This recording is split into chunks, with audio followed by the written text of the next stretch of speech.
All right. Hey everybody, it's me, Brian, Dr. Powers. We're going to be moving into a different area of calculus. So far we've been looking at functions that map the real numbers to like R2 or R3. Now we're going to instead look at functions of several variables, which is sort of the flip side, where we're mapping R3 or R2 to the real numbers. Okay, so we're going to start with some definitions. So a function of two variables is a rule that assigns to each ordered pair of real numbers xy in some set D a unique real number denoted f of xy. So this is the most general kind of definition of a function. So the D is just called the domain of f, and its range would be the set of all possible values that f takes on. So the set f of xy, where xy is some element in D. So often we'll write z equals f of xy. So you can think of a function, so xy being some point in the coordinate plane, z being some like sort of height function. So you're describing like some sort of surface in 3D space where the height of the surface is a function of the x and y coordinates if you were to project down onto the xy plane, where if z is negative, it's actually like below the plane. It's a positive, it'll be above the plane. So for example, if we look at this function, f of xy is the square root of x plus y plus 1 over x minus 1.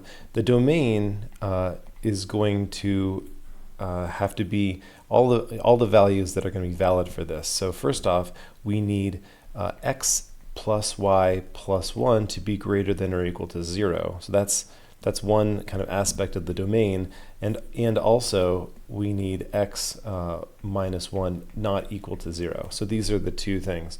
So the domain would be, what we're describing here is like half of the plane, with the exception of the values where x can't be equal to the value 1. That's like another way of saying this. So the domain would be all of those points. So for another example, take f of xy be x times natural log of y squared minus x. So the only restriction here would be that you know that you can't take a natural log of anything 0 or less. So we need y squared minus x to be strictly greater than 0. So this would be the domain. The domain is this set of numbers, where as long as y squared minus x is greater than 0. In other words, y squared has to be greater than x. What that looks like visually, it would be if you were to draw out the parabola x equals y squared, it would look like this, but we're not including that. Only the y value, or y squared, has to be greater than that. Or in other words, x has to be less than y squared. So for example, this is going to be this region on that part of the parabola. This is the region D. So not like kind of inside the cup of the parabola. Take a look at this example. F of xy is the square root of 9 minus x squared minus y squared. So the domain is going to be given by 9 minus x squared minus y squared has to be greater than or equal to 0. And this, in other words, this is 9 is greater than or equal to x squared plus y squared. If you were to graph this out, you would find that the points this describes are all of the points that are inside of a circle with a radius of 3. So this is the entire circle plus its interior. So we're talking about the kind of the filled in circle. Okay, so another definition, the graph of a function of several variables. So if f is a function of two variables in this case, with domain D, the graph of f would be the set of all points x, y, z in R3 such that z equals f of xy and xy is in the domain. So what we're talking again like I said before, it'll look like some sort of a surface. So take this example, f of xy is just 6 minus 3x minus 2y. If you were to graph this thing, thinking about this is to say z equals 6 minus 3x minus 2y, or if you wrote it as z, actually it would be 3x plus 2y plus z equals 6. You probably realize now that this is going to be a plane. Oops, sorry, I just want to show you what it looks like. Let's have this sketch of it so you can see in this case the graph is going to intersect. Actually, you can't even see, but it's going to intersect up at 6 on the z-axis, at 3 on the y-axis, and at 2 on the x-axis. And it's going to be this flat plane determined by those points. Flat plane, like there's any other kind of plane. So if you take g of xy equals square root of 9 minus x squared minus y squared, and we write it like z equals the square root of 9 minus x squared minus y squared. Squaring both sides, we get z squared equals 9 minus x squared minus y squared. We realize this is just x squared plus y squared plus z squared equals 9. This is a sphere with a radius of 3. However, you realize that is not really true because this is a function of the two variables. It's only the top half, right?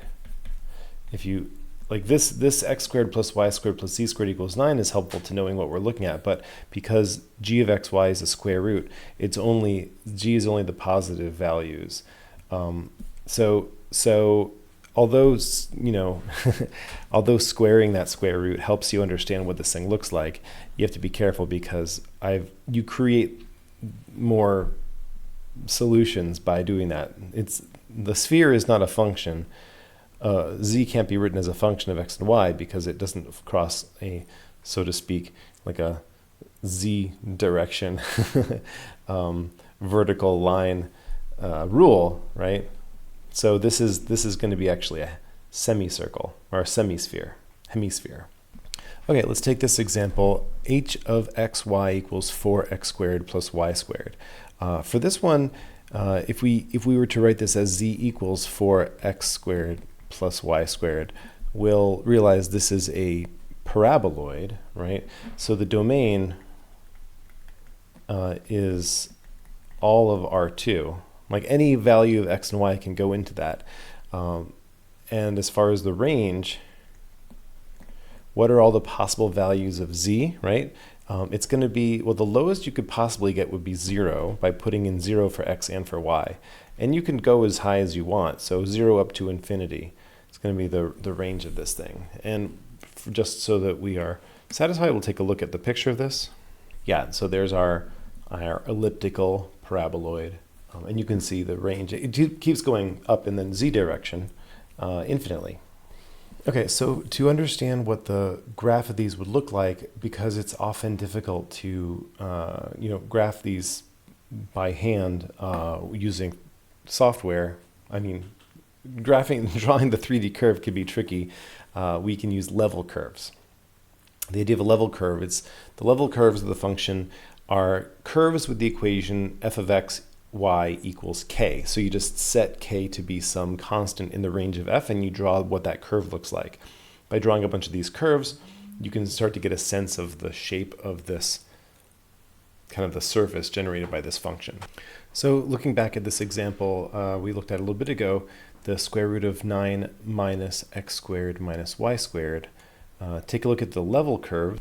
So here I've drawn level curves at k equals 0, k equals 1, and k equals 2. All of these are circles, but and they're getting smaller, which is to say you can think of it like as the z value gets bigger, the circle that we're going to get is going to be smaller and smaller. In fact, if you were to set k equal to 3, right, that's actually the same as this would be x this would give you x squared plus y squared equals 0, which is actually just that 1 point, k equals 3, which doesn't actually show up on a graph unless we're plotting points, like individual points. So yeah, you can see these are the level curves, and this is for this hemisphere. So if we're looking at level curves for this one, let's take well, if we take 1 equals 4x squared plus y squared plus 1, that's actually just going to be the point 0, 0. That's only a single point. If we were to look at 2 equals 4x squared plus y squared plus 1, right? That's going to be, well, that's the same as 1 equals 4x squared plus y squared. So you get an ellipse.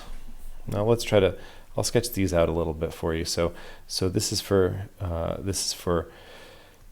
k equals 1. What we're going to have for x, let's see, it's going to be a lot thinner in the x direction than the y, so it's going to be 1/4. So I'm going to have to do like an ellipse that looks kind of like that. So that's k equals 2. That one. If we did k equals 3, 3 equals 4. Actually, let's go up to 5. 5 equals 4x squared plus y squared plus 1. I'll label these k equals 1, k equals 2, k equals 5. That's going to be 4 equals 4x squared plus y squared. So this is going to be the ellipse that, let's see, what's going to be, y is going to be, that's a little sloppy.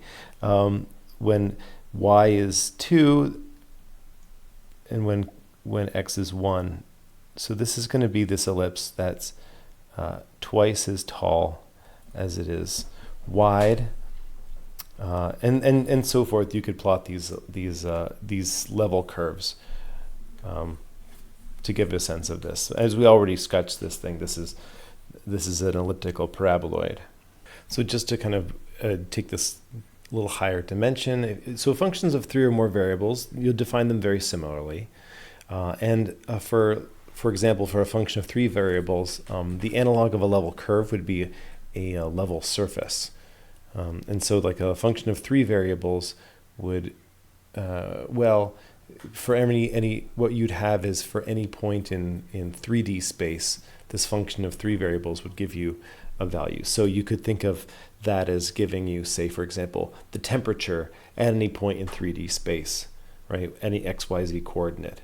And so a level surface would be kind of this membrane of equal temperatures. Well, unless the whole room was one temperature, in which it would be like a solid, I guess, if the temperature was constant.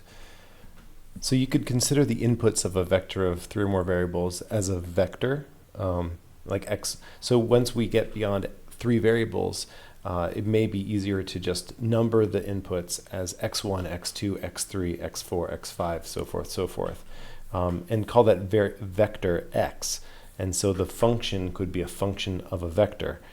For example, a linear function would be like f of x. It could be written as some constant, some coefficient vector dotted with this x vector. So that would be like a linear function of a vector.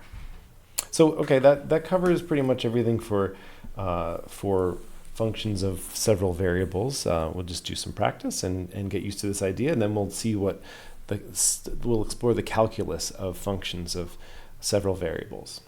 Okay, that sounds good. Bye.